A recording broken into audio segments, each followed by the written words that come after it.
माँ में जो भी चीज़ कम है वो बच्चे में कम होगी, चाहे वो विटामिन डी हो, चाहे वो शऊर और अक्ल हो, क्योंकि वो साइकोलॉजी जो है ना, बच्चा साइकोलॉजी अपनी माँ से इनहेरिट करता है ना। कैल्शियम कितना ज़रूरी है हड्डियाँ बनाने के लिए। वैसे भी जब बच्चा माँ के पैरों के नीचे एवं जन्नत नहीं है। एक बच्चा जब माँ के जिस्म से पैदा होता है ना, वो उसकी जिस्म का 80% कैल्शियम चूस के पैदा होता है।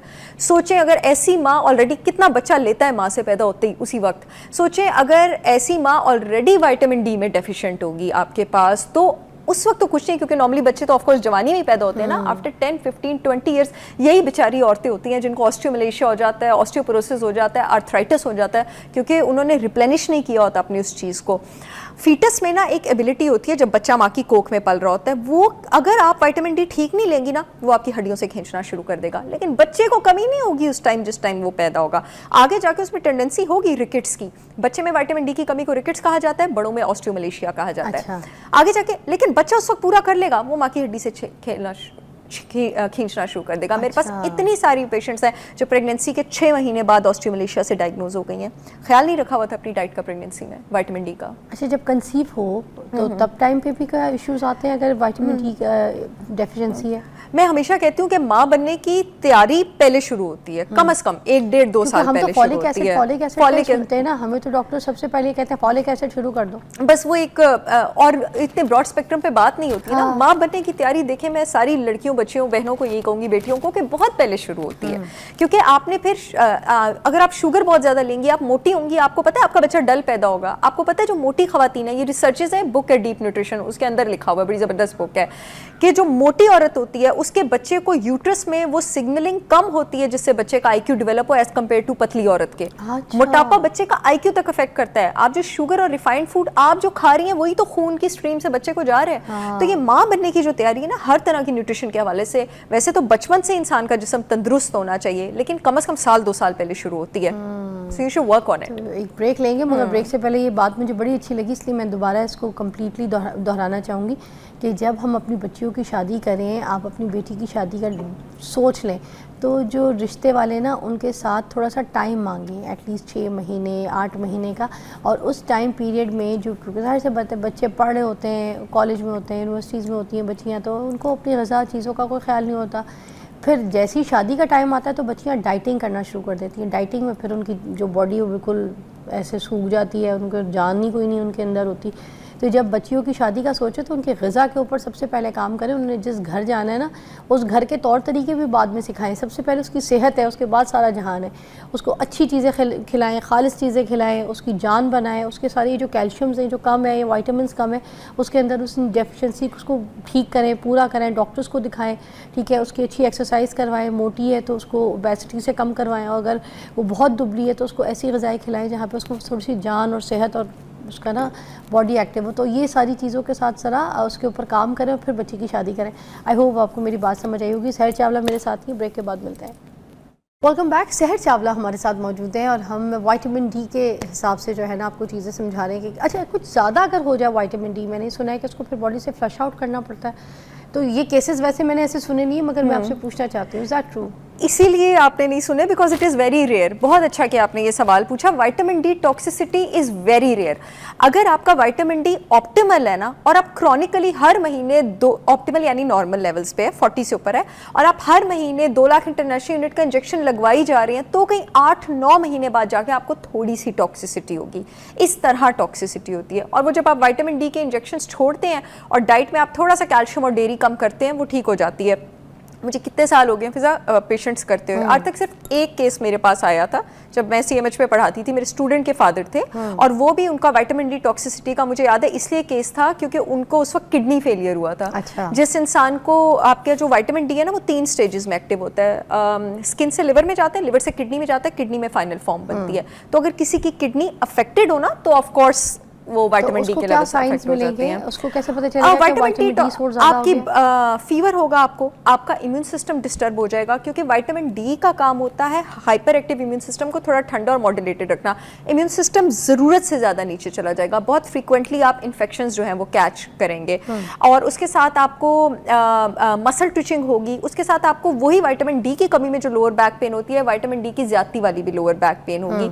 आपको बोन्स और जॉइंट्स कैल्सिफिकेशंस होंगी एक्सरेज में, स्टिफनेस होगी, ये आपके पास कुछ सिम्टम्स हैं। और सबसे ईजी डायग्नोज करना है, हर इंसान को 3 महीने बाद अपने विटामिन डी लेवल्स चेक कराने चाहिए। आप कराएंगे, आपको रिजल्ट में पता हर लग 3 जाएगा। महीने के हर बाद? एक को, हर एक को। अच्छा, और ये जो इंजेक्शन है, ये जो तोड़ के पी रहे होते हैं हम हाँ लोग, जी। ये सही है दूध में तोड़ के बिल्कुल, पीना, बिल्कुल। लगाना वो बेहतर है, या फिर वो जो वीकली एक गोलियां आती हैं जो विटामिन डी की मिल जाती हैं, डॉक्टर्स मोस्टली रेकमेंड करते हैं, या वो ठीक है? अच्छा, मैं जिसके सबसे ज़्यादा हक में हूँ, वो आप इंजेक्शन लगवा लें या इंट्रामस्कुलर लगवा लें। थोड़ी सी दर्द होती है, आज बल्कि मेरी भी इंजेक्शन मैं लगवाती हूँ महीने में एक बार। वो इससे क्योंकि इसकी सोल्यूशन बहुत ज़्यादा विस्कस होती है। जो आप पीते हैं ना, वो तकरीबन आधा आपके स्टमक में ज़ाया हो जाता है। अच्छा। तो आपकी जो सिस्टेमिक सर्कुलेशन है, सिस्टेमिक सर्कुलेशन कहते हैं हमारी खून का वो हिस्सा जिसने एग्जैक्ट सिस्टम को डिलीवर करनी है चीज़, सिर्फ 50% हमारी सिस्टेमिक सर्कुलेशन को डिलीवर होता है। जो इंजेक्शन लगता है ना, चाहे आप बट मसल पे लगवा लें, चाहे आप बाइसेप पे लगवा लें, वो 100% आपकी सिस्टेमिक सर्कुलेशन में जाता है। और जो आप टैबलेट खाते हैं, वो भी सर्टन अमाउंट 35 to 40% ज़ाया हो जाती है। तो टैबलेट खाना और पीना, अगर आपको इंजेक्शन से बहुत ज़्यादा डर लगता है तो फिर ये कर लें। अच्छा। अदरवाइज इट्स बेस्ट कि आप महीने में एक इंजेक्शन लगवा लें अगर आपके लेवल्स 40 से नीचे हैं तो। वही बात आ गई कि आपने कहा कि 3 महीने के पहले टेस्ट हमेशा करवाएं, है ना। और ये तो आसान चीज़ है, अगर आप किसी डॉक्टर से नहीं भी पूछते तो आपको एक तरीका बता दिया हमने कि अपने टेस्ट को 3 महीने में आप अगर करवाते हैं तो आपको पता चल जाएगा 40 से नीचे है तो इंजेक्शन ले लें, गोली ले लें। अच्छा, आम डाइट, ठीक है, उसमें कौन सी ऐसी चीज़ें हैं जिसमें हमें विटामिन डी का सोर्स मिल सकता है, जो हम खाएं ज़रूर, अपनी लाइफस्टाइल में शामिल ज़रूर करें? और अभी सर्दियाँ भी हैं तो उस हिसाब से मद्देनज़र रखते हुए बताइए। जिन फिश में विटामिन डी के लेवल्स बहुत ज़्यादा हाई हैं, उनके नाम मैं बता चुकी हूँ, थोड़ी ज़्यादा एक्सपेंसिव है। अदरवाइज नॉर्मल जो हमारे पास रोहू फिश मिलती है टू अ सर्टेन एक्सटेंट, उसमें भी है, या घर का बनाया हुआ पॉम्फ्रेट, रहू, सुरमई, अच्छा है, इसमें भी अच्छा है। लेकिन जो सही हाई लेवल्स हैं वो सैल्मन में है, सार्डिन्स में है, मैक्रिल में है, ब्लैक कॉड में और रेनबो ट्राउट में है। और मैं इसी बार मतलब लोगों को इतना वो नहीं परसुएड नहीं करी, बिकॉज आई नो कि ये महंगे हैं, बहुत एक्सपेंसिव है। अच्छा, उसके अलावा आपके पास डेयरी, जितना भी ऑर्गेनिक फ्रेश डेयरी है, that is a great source. उसके अलावा अंडे की जर्दी में ये कुछ हद तक मौजूद होता है। उसके अलावा आप किस कुकिंग मीडियम में अपना खाना बनाते हैं, वो भी इस बात का तयन करता है कि विटामिन डी कितना एब्जॉर्ब हो। देसी घी सबसे ज़्यादा हेल्प करता है बॉडी में विटामिन डी को एब्जॉर्ब करने में, क्योंकि देसी घी सैचुरेटेड फैट है, देसी घी और उसके बाद नारियल का तेल, जितने भी सैचुरेटेड फैट्स होते हैं ना, वो विटामिन ए, डी, ई और के को बेहतर जज़ब होने में हेल्प करते हैं। उसके साथ जनाब आप दही या घर का बना हुआ, या अगर आप ग्रीक योगर्ट लेते हैं, that is a great source of vitamin D, वो भी आप ले सकते हैं। आहा। और फलों में? फ्रूट्स में नॉर्मली आपके पास विटामिन डी, फ्रूट्स और वेजिटेबल्स में विटामिन डी नहीं होता है। अच्छा। फ्रूट्स और vegetables are a great source of magnesium, potassium, कुछ विटामिन सी आ जाता है, कुछ विटामिन ए आ जाता है। मैग्नीशियम की भी इंटेक लेनी है, मैग्नीशियम भी लेनी है, green leafy vegetables and dairy for magnesium, and nuts and seeds, उनमें भी मैग्नीशियम होता है। और ये जो मोरिंगा वगैरह होता है, इसमें भी तो मोरिंगा वगैरह जो होता है, मोरिंगा में मैग्नीशियम होता है जबरदस्त, मोरिंगा में आयरन होता है, मोरिंगा में फास्फोरस होता है, मोरिंगा में कैल्शियम होता है, मोरिंगा में जिंक होता है। Moringa is a super food, हमने इस पे बात भी की थी। वर्ल्ड हेल्थ ऑर्गेनाइजेशन अब मोरिंगा को सुपर फूड कहती है, नॉर्मल फूड नहीं कहती। तो बस हम जब विटामिन डी के सोर्स को पूरा कर रहे हैं तो उसमें हमें मैग्नीशियम को लेना बहुत जरूरी है। ऑर्गन मीट्स में भी होता है कुछ हद तक विटामिन डी, ये जो कलेजी गुर्दे वगैरह होते हैं ना, खास करके बकरे की, इसमें भी होता है। कुछ लोगों में ना जिस्म में थकावट रहती है, सुस्ती रहती है, कमजोरी रहती है, वो लोग ये कहते हैं कि जब हम ये इंजेक्शन पीते हैं विटामिन डी के तो हम एक्टिव हो जाते हैं। तो क्या विटामिन डी एकदम से इंसान को उस तरह से एक्टिव करता है जो लोग कहते हैं? एब्सोल्युटली जी, एक सिंड्रोम है क्रॉनिक फटीग सिंड्रोम, जो होता ही आपके पास विटामिन डी की कमी से है। हमारे जो जिस्म की पावर फैक्ट्री है ना, माइटोकॉन्ड्रिया, यानी हमारे जिस्म के हर सेल के अंदर एक छोटा सा कारखाना लगा हुआ है जो एनर्जी का सिक्का बनाता है, जिस सिक्के को एटीपी कहा जाता है। आपके पास ये एनर्जी का सिक्का बन ही नहीं सकता उस कारखाने से जब तक विटामिन डी ना हो। जिन लोगों में विटामिन डी की कमी होती है, हमारे जिस्म की जो एनर्जी का सिक्का है ना, जो हमें रिवाइटलाइज करता है, दैट इज एटीपी, उन लोगों की बॉडी में आपके पास एटीपी नहीं बन सकता, इसलिए आपके पास क्रॉनिक फटीग सिंड्रोम हो जाता है। और जिन लोगों को क्रॉनिकली फीवर रहता है ना, अगर मेरे पास कोई फिजा है, जो फौरन 3 में उनके टेस्ट करवाती हूँ, एक मैं B12 करवाती हूँ, एक विटामिन डी करवाती हूँ, एक मैं CBC करवाती हूँ, देखने के लिए कि कहीं खुदा ना खास्ता कोई खतरे की बात तो नहीं है, वाइट ब्लड सेल ऊपर नीचे तो नहीं है। विटामिन डी जो है ना, अगर बहुत अरसे तक कम हो तो आपके दिमाग का एक एरिया होता है हाइपोथैलेमस, ठीक है, वहाँ पे आपके पास रिसेप्टर्स होते हैं आपके पसीने को कंट्रोल करने के लिए भी और फीवर को कंट्रोल करने के लिए भी।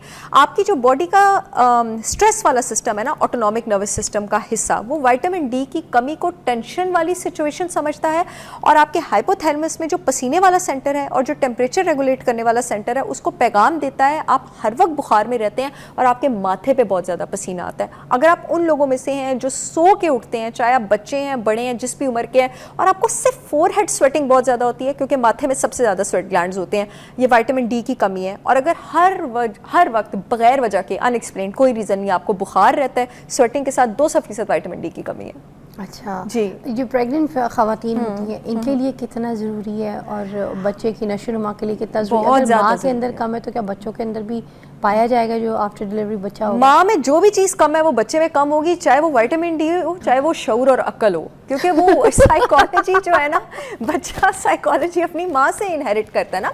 विटामिन डी का काम होता है कैल्शियम को एब्जॉर्ब करना। कैल्शियम 2 जगहों से एब्जॉर्ब होता है जिस्म में, एक किडनी ट्यूब्यूल से, गुर्दे से, एक आंतों से, इंटेस्टाइन से। एब्जॉर्ब होकर उसे हड्डी की तरफ जाना होता है। कैल्शियम कितना ज़रूरी है हड्डियाँ बनाने के लिए। वैसे भी जब बच्चा माँ के पैरों के नीचे एवं जन्नत नहीं है, एक बच्चा जब माँ के जिस्म से पैदा होता है ना, वो उसकी जिस्म का 80% कैल्शियम चूस के पैदा होता है।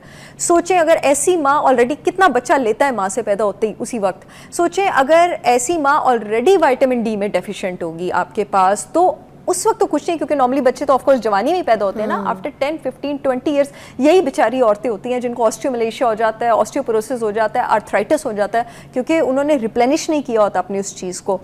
फीटस में ना एक एबिलिटी होती है, जब बच्चा माँ की कोख में पल रहा होता है, वो अगर आप विटामिन डी ठीक नहीं लेंगी ना, वो आपकी हड्डियों से खींचना शुरू कर देगा। लेकिन बच्चे को कमी नहीं होगी उस टाइम जिस टाइम वो पैदा होगा, आगे जाके उसमें टेंडेंसी होगी रिकेट्स की।